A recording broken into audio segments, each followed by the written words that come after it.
Okay, good morning students. आज हमारा class 2 है बेसिक फॉर्म ऑफ वर्ब का। इस चैप्टर में हम लोग देखेंगे first to verbs was and were। ये दोनों हेल्पिंग वर्ब्स हैं।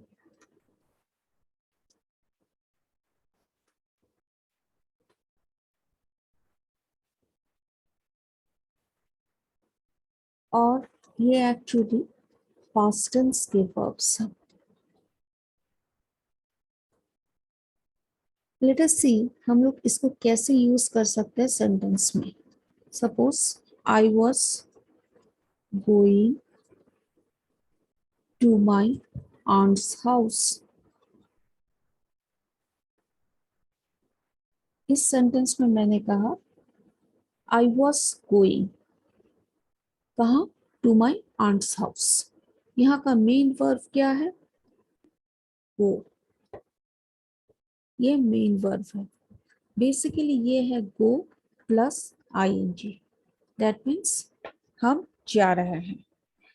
लेकिन जब हम कभी भी मेन वर्ब आईएनजी के फॉर्म में यूज करते हैं, वो कभी स्टैंड अलोन नहीं कर सकता। उसे एक सपोर्ट की जरूरत होती है, यानी उसको हेल्पिंग वर्ब चाहिए है। यहाँ जो हेल्पिंग वर्ब हमने चूज किया that is was। Basically it is talking about your past activity, that is your past tense. एक दूसरा एग्जांपल हम देखते हैं दे, जो कि प्लूरल है। Because the subject is actually greater than one, तो हम यहाँ यूज करेंगे were. They were going to a movie. वे सब मूवी देखने जा रहे थे। अब यहाँ जा रहे थे, that is the basic work that is being done. So this becomes your actually main verb. Again, as I said, जब भी main verb ing लेता है, वो अकेले नहीं खड़ा हो सकता। तो उसे क्या चाहिए, helping चाहिए। हेल्पिंग क्या हो सकता है, अगर हम पास्ट टेंस में सेंटेंस बना रहे हैं तो दो ही ऑप्शन है, या तो was या were ing वर्ब के साथ। But then we have to focus on what kind of subject we have. हमारा जो सब्जेक्ट है वो बेसिकली प्लूरल सब्जेक्ट है। प्लूरल के साथ हमेशा वर का प्रयोग होता है, इसलिए हम क्या सिलेक्ट करेंगे, वर। सो यहाँ सेंटेंस हो रहा है दे वर गोइंग। अगर हम लिखते हैं they was going, that becomes wrong. So we have to see now understand कि इंग्लिश में दो चीजें was एंड were के बारे में हमें कुछ चीजें क्लियर हो जानी चाहिए। दोनों ही पास्ट टेंस के हेल्पिंग वर्ब्स हैं। किस तरह के वर्ब के मेन वर्ब के फॉर्म को वो हेल्प करेगा, जब V1 प्लस ing। ये कैसे चीज को हेल्प करेगा, V1 प्लस ing। ये है इस तरह के मेन वर्ब को वो हेल्प करता है। was के कॉम्बिनेशन में V1 ing लगेगा, वर्ब के कॉम्बिनेशन में V1 ing लगेगा। was जो है, now I am coming to number column. Number means whether it is one or more than one. was जो है वो हमेशा सिंगुलर के साथ जाएगा। were जो है वो प्लूरल के साथ जाएगा। Plural means it is greater than one. Singular means it is equal to one concept. अब ये बेसिकली क्या सेंस कम्युनिकेट करता है, ये सेंस देता है continuous, that is past continuous को रिफ्लेक्ट करता है। ये भी कंटिन्यूअस फॉर्म ऑफ वर्ब को रिफ्लेक्ट करेगा, जैसे मैं जा रहा था। So you have to observe that वो V1 ing के साथ लगेगा, वो सिंगुलर फॉर्म के साथ लगेगा और वो कंटिन्यूअस फॉर्म में सेंटेंस बनाएगा। But there is an exception to this in terms of English. What is that? जो सब्जेक्ट अगर हमारा you हो, तो even if it is either one or greater than one, either cases में वो only and only were ही लेगा। You was नहीं होता है। एग्जाम्पल, यू जो कि हम सिंगल कंसिडर करते हैं, यू वर ट्रेवलिंग इन अ बस, तुम एक बस में ट्रैवल कर रहे थे, that is single you. When it is plural you still, when it is greater than one, still it will consider you were traveling in a bus.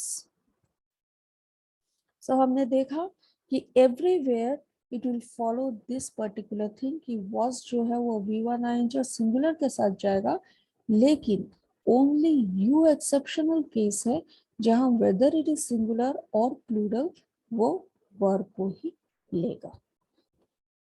सो ये था हमारा was एंड वर के बारे में कंसेप्ट।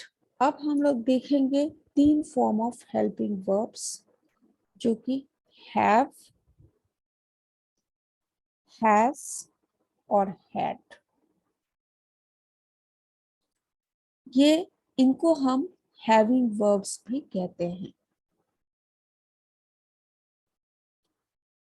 कुछ चीजें जो हमें ये जानने चाहिए कि हमारा प्रेजेंट टेंस वर्ब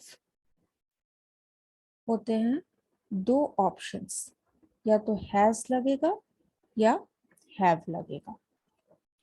अब यहाँ हम देखते हैं जब हमारा हैज होता है तो वो कैसे यूज होता है।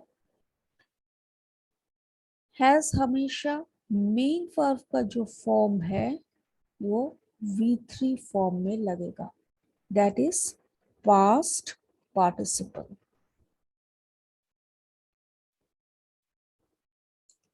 हैव वो भी V3 के फॉर्म में लगेगा, that is also past participle. Main verb को हमेशा पास्ट पार्टिसिपल के फॉर्म में होना होगा हैज और हैव को ऑक्सिलरी बनने के लिए। नंबर्स में हैज हमेशा 1 के साथ जाता है और हैव हमेशा ग्रेटर देन 1 के साथ जाता है। इसका मीनिंग होता है this work I have gone, that means it is the sense that is communicated through this is this work is done। done concept का sentence देता है has। for example, he has booked his tickets, यानी ये काम उसने कर लिया है। ऑब्जर्व, यहाँ का जो मेन वर्ब है वो V3 फॉर्म में है, this is the actual main verb. अब वो अगर किसी सेंटेंस में हमने V3 यूज किया तो वो अकेले नहीं खड़ा हो सकता, immediately it needs one support. Helping verb has लगाया हमने, इस सेंटेंस का सेंस हो गया already the ticket has been booked, that means the sense is the work has been done.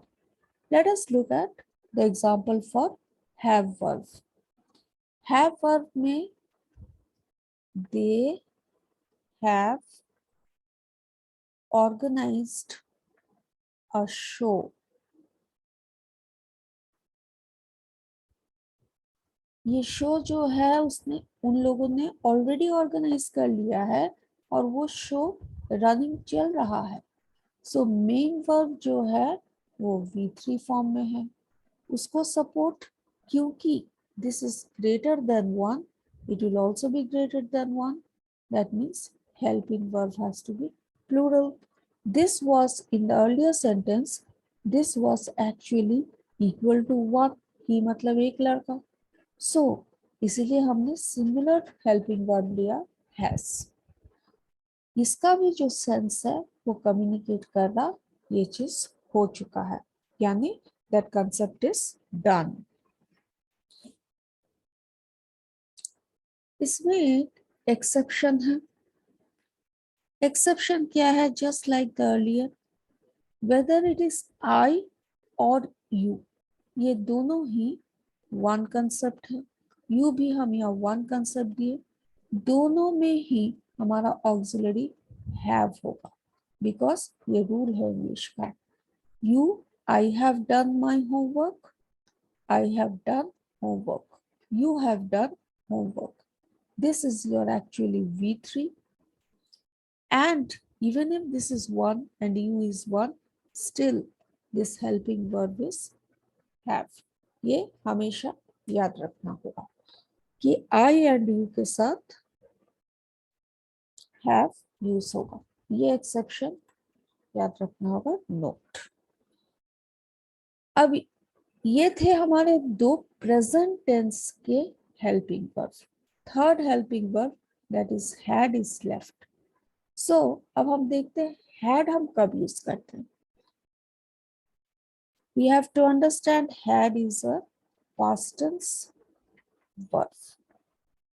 Past tense helping verb had है। अब had हमारा helping verb है, तो मेन वर्ब कैसा लेगा, V3। नंबर किस में यूज होता है, वो एक में भी यूज होगा, ग्रेटर देन 1 में भी एक्सेप्टेबल है। मतलब अगर एक इंसान कोई काम कर रहा है तो भी हम हैड यूज करेंगे, अगर बहुत से लोग काम कर रहे हैं तो भी हम लोग हैड यूज करेंगे। इसका जो सेंस है, the work has already been done, already done हो चुका है, मतलब पास्ट टेंस में ये कंप्लीटेड वर्क है। Let us see, look at example. पहला वाला एग्जांपल हम सिंगुलर सब्जेक्ट का लेते हैं, like he had visited Agra. यहाँ फर्स्ट सेंटेंस है ये। अब हम लोग सब्जेक्ट को प्लूरल कन्वर्ट करते हैं। For example they had spoken to their manager, ये हमारा सेकंड सेंटेंस है। Now notice V3 main verb had past tense, he is one, so verb had one के साथ ऑक्सिलरी लगा। दे प्लूरल है, यहाँ भी had प्लूरल में ही लगा। मेन वर्ब V3 में है, यानी हमारा कंक्लूजन क्या निकला, चाहे वो 1 हो और ग्रेटर देन इक्वल, दोनों में ही वो हैड लगेगा, लेकिन अपने साथ V3 लेगा। ये concept you have to remember, note.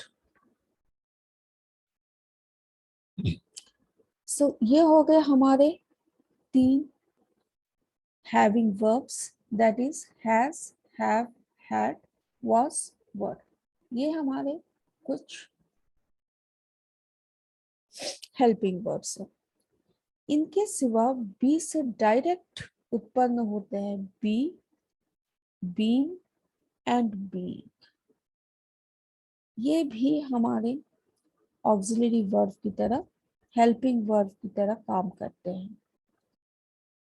इनका बेसिक मीनिंग होता है होना, दैट मीन्स टू बी, ये है उसका मीनिंग। एग्जाम्पल देखते हैं कुछ सेंटेंस के। बी अ गुड बॉय, बनो मतलब तुम बनो एक अच्छे लड़के। यहाँ का एक्चुअल मेन वर्ब बन गया बी। सेकंड सेंटेंस में जब हम कहते हैं they have been quite helpful, this is your first sentence, this is your second sentence. Let us look at a third sentence. You are being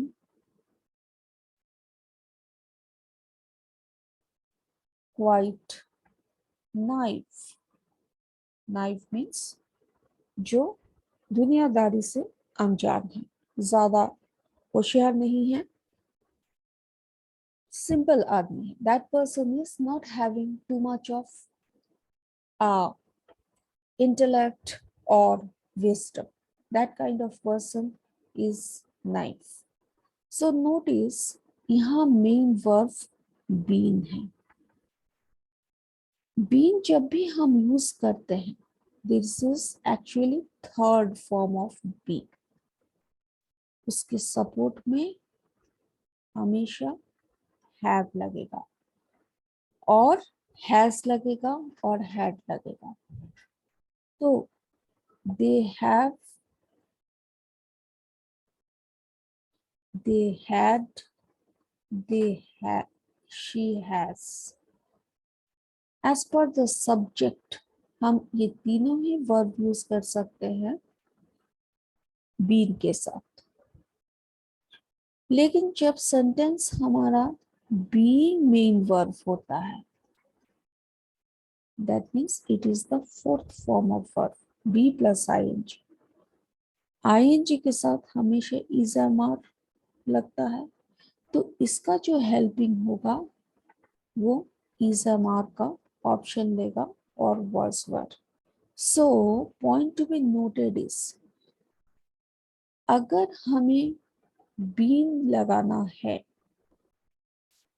this is your helping verb, this is main verb, this is number.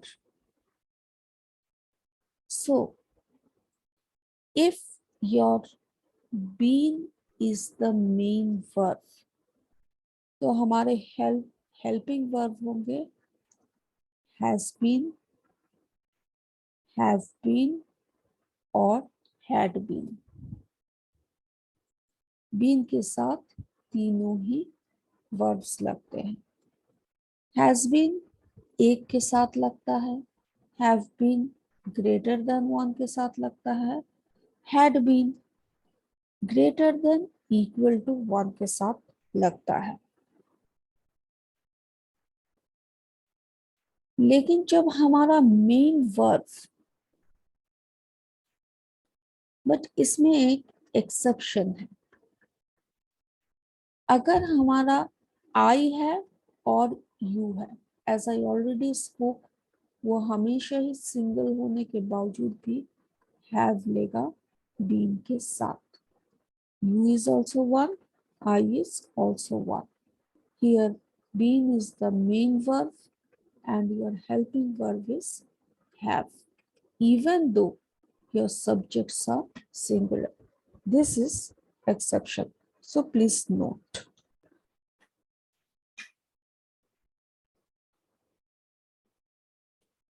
अगर हमारा main verb being होता है, तो helping verb क्या होना चाहिए and उसके number कैसे इन्फ्लुएंस होते हैं हम वो देखेंगे. Suppose I am using being as main verb और हम एक के बारे में बोल रहे हैं, तो is लगेगा, am लगेगा और are लगेगा. तीनों ही एक्सेप्टेबल है being के साथ. और वो जो टेंस वो लेगा, that is basically present tense में हम बात कर रहे हैं. अगर हमें past tense करना है, आर जो है वो ग्रेटर देन, आर अगर हम रख रहे हैं तो वो ग्रेटर देन वन है. यहाँ से हम आर को काट देंगे क्योंकि वन के साथ आर नहीं जाता है, या तो इस जाएगा या एम जाएगा. आर जो है वो मेन वर्ब बीइंग के साथ तब लगेगा जब वो ग्रेटर देन वन है, और आर भी प्रेजेंट टेंस है. अगर हमको पास्ट टेंस में बीइंग को यूज करना होगा, तो बीइंग तो मेन वर्ब की तरह यूज होगा, बट वाज का यूज होगा एज ऑक्सिलरी वर्ब और helping verb only when it is one in number. और वर हम बीइंग के साथ तब लगाएंगे जब हमारा सब्जेक्ट प्लूरल होगा, that is greater than one, but it is also used in case of past tense. कुछ सेंटेंसेस के एग्जाम्पल्स देखते हैं हम। Suppose I am being impatient, मैं धीरज खो रहा हूं। He is being impatient, वो पेशेंस खो रहा है, that means he is losing patience. दोनों ही सेंटेंस में नोटिस आई के साथ एम लगेगा जब मेन वर्ब बीइंग होगा। तो ओनली ऑक्सिलरीज, यहाँ आई हैव बीइंग नहीं हो सकता है। अगर वो हैव बीइंग लगाओगे तो वो गलत हो जाएगा। जब भी आईएनजी है तो हम लोग एम का इस्तेमाल करेंगे। So this becomes your helping verb and this statement is in present tense. यहाँ भी हमने बीइंग लगाया। अब जो है सब्जेक्ट क्या किया, वन कर दिया। वन के साथ क्या लगता है, अगर मेन वर्ब बीइंग है तो उसका जो हेल्पिंग होगा, because it is one, it will become he. ये भी प्रेजेंट टेंस है। बट अगर हमारा सब्जेक्ट दे हो जाता है और हम यहाँ बीइंग यूज करते हैं, बीइंग अकेले नहीं खड़ा हो सकता है और सब्जेक्ट भी प्लूरल है। अगर प्रेजेंट टेंस में यूज करना होगा तो हम हेल्पिंग वर्ब लेंगे are. They are being impatient, वे सारे लोग धीरज खो रहे हैं। So this is also present tense, but because it is greater than one, हमारा verb भी greater than one का ही होगा और यही आर एक्चुअली सपोर्ट करेगा मेन वर्ब बीइंग को। यहाँ एक एक्सेप्शन क्या है, अगर यहाँ यू होता तो यू आर बीइंग होता, इवन इफ यू वन होता फिर भी वो एक्सेप्टेबल आर ही होता वहां पे, क्योंकि बीइंग के साथ हमेशा आर लगेगा अगर सब्जेक्ट यू हुआ। So you are being impatient, this is exception, so please note that. लेकिन ये तो हमने अभी जो पढ़ा वो बीइंग को जब हम प्रेजेंट टेंस फॉर्म में यूज करते हैं। अगर हमको पास्ट टेंस फॉर्म में यूज करना पड़ा तो then I will say he was being rude, वो नम्र नहीं बोल रहा था, वो बहुत रूड तरीके से, मतलब बुरी तरीके से बात कर रहा था। They were being kind, वे सभी दयालु हो रहे थे। ऐसे कंडीशन में बीइंग मेन वर्ब है। अब ये तो अकेले नहीं खड़ा हो सकता, इसको क्या चाहिए, एक हेल्पिंग वर्ब चाहिए। हेल्पिंग वर्ब लेकिन सिंगल, हमने वाज यूज किया। क्यों, बिकॉज हमारा जो सब्जेक्ट है वो भी वन है। यहाँ पे बीइंग भी मेन वर्ब है, लेकिन क्योंकि सब्जेक्ट ग्रेटर देन वन था हम वाज तो यूज कर ही नहीं सकते हैं एज हेल्पिंग वर्ब, तो हम वर यूज करेंगे जो कि ग्रेटर देन वन है। Again the rule of, as per the rule of exception, हमारा यू जो कि सिंगल है, अगर हम यू यूज करते हैं और साथ में हमारा मेन वर्ब बीइंग होता है तो भी हम वर यूज करेंगे, because this is exception. You were being rude, तुम सही तरीके से बात नहीं की, तुम सही तरीके से बात नहीं कर रहे थे के लिए it is always ing because it is talking about a continuous form of work. He was continuously being rude. But that helping verb, even if it is verb, you have to use plural verb. That is an exception. Please note. So, आज हमारे ये सारे ही helping verbs थे. That is, am, are, was, were. Second set of helping verb हमने देखा has, have, and had. Third set of helping verb देखा हमने be, been, and be. So इन सब के usage बहुत important है. They all are used here with help as helping verbs with some kind of main verb. Other than only exception is be, जो खुद में खुद हमेशा main verb बन के बैठता है. Be obliged, be a good boy, be a nice doctor, be a great teacher, be a good human. So everything they are talk about the basic existence of the person.